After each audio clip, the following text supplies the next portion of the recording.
Chapter 11. In hindsight, Aveny couldn't quite recall how it began. There was the raven-haired woman standing by the shore, her visage ablaze with youthful beauty.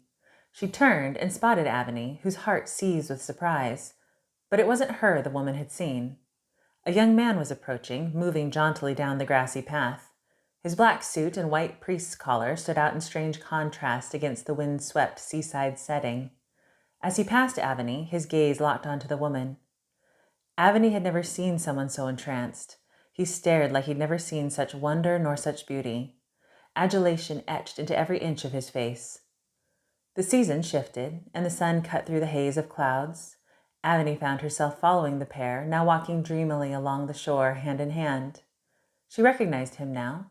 He was younger, less careworn, but it was unmistakable. He was the father from her dream. The woman's hair billowed softly in the breeze, and the man gently tucked an errant strand behind her ear. "I've searched my whole life for a real experience of the divine," he whispered, "and then I found you." He kissed her cheek. "Transcendent, celestial incarnate." The woman smiled, and the pair locked eyes. She was different here, Aveny realized. Softer somehow. The man loosened his collar and removed the white band. Then, with a laugh, he cast it sidelong into the sea. The woman laughed with him, her eyes sparkling in the sun, and the two melted into a passionate embrace. Then everything shifted, and Aveny found herself standing before a small house by the sea. The woman stepped onto the front porch, cradling a newborn baby in her arms. The man emerged behind her and wrapped his arms around them both. They breathed together, basking in one another, a budding new family with the whole future before them. Again, everything changed. The woman was dancing through the beach grass with her cinnamon-haired toddler, laughing. There was no trace of the blank expression from the cliff. She was gleeful and filled with life. Together, mother and daughter waded into the sea, kicking up wild sprays of water, splashing, playing, running. The woman picked up a starfish and handed it to her tiny child, whose eyes grew wide with delighted awe. Then the family reappeared, this time ensconced in the pews of a small chapel. The woman shifted uncomfortably in her simple white dress, her face red and hot. Her eyes had the look of a caged lion. The child fidgeted between her parents. She swung her tiny legs back and forth, her shiny shoes making soft swishing noises against the church floor. The Bible on her lap slipped and fell to the floor with a thud. Her father quickly retrieved the book and rapped her across the knees with a firm, "Be still." Then he glanced about, embarrassed at the disturbance. The child shrank into the pew, ashamed. The woman turned and gazed at the pair appraisingly. Then she stood and took her daughter by the hand. Kicking off her shoes, she walked barefoot from the church, leading the child along behind her. Whispers followed them out the door. Whispers followed the family everywhere. The stranger who seduced the priest. The child, little better than a bastard, surely carrying the curse of her parents' sins. The whole town talked. Aveny could see the humiliation of it burned into the man's visage. She could see the memories, the hushed comments, and sidelong glances that followed him everywhere he went. His community had turned against him.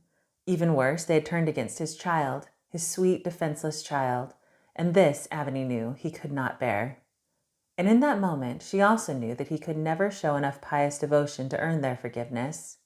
And just as evident as the man sat frozen and alone in that small chapel, was the realization that he did not. The room melted and shrunk. The sky outside the single window darkened. They were home, and the woman was laughing with her husband. Wait, no. Fighting, screaming at each other in the small house by the sea. "Where do you go?" he demanded. "Where are you always sneaking off to?" "I'm not sneaking anywhere," she cried. "I'd take you with me if I could." She reached out and touched his arm. He jerked away. "I don't know who you are. I thought you were divine, but it wasn't divinity at all. It was a devil's trick." Tears streamed long, hot lines down the woman's angry face. "No," she cried. "Let me show you." And then she strode out of the house, picking up pace and running over the rocky shore. The man followed, his steps jerky and halting. The scene melted and reformed. The same midnight sky had darkened somehow. Pinpricks of starlight stood out in sharper relief, casting tiny spotlights over the scene below. The woman stood by the water's edge, water coursing down her back, streaming from her sleek and soaking hair.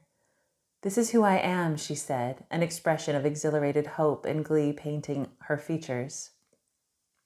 The man stumbled back, tripping on the uneven rocks.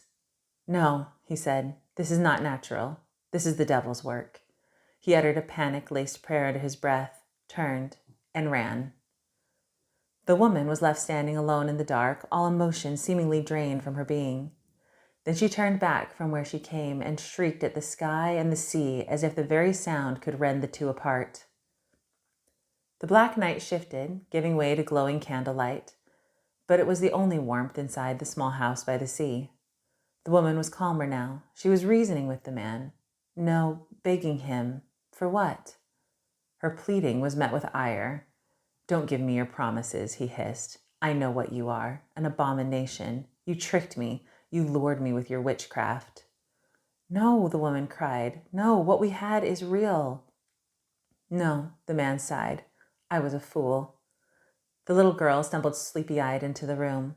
He quietly seized her hand and led her back to bed, uttering, "But I won't let you corrupt my daughter." Tears streamed down the woman's quivering cheeks as she watched them go. "I'm sorry," she cried out. "I'll change. I'll do anything you want." The man turned in the doorway and, without making eye contact, gave one curt nod. Night faded to day as the seasons shifted outside the small house by the sea, and the woman, hollower somehow, stared out at it all from within the rough-hewn window, gray-faced and stony-eyed, just staring out at the ever-lapping sea. Aveny recognized her vacant yet solidified expression. This was the woman she knew. And just as quickly, she was there in the meadow, standing stoic under the summer sun with her husband and daughter playing nearby. Aveny wanted to look away. She couldn't bear the thought of watching the woman's demise all over again, but she also couldn't turn away.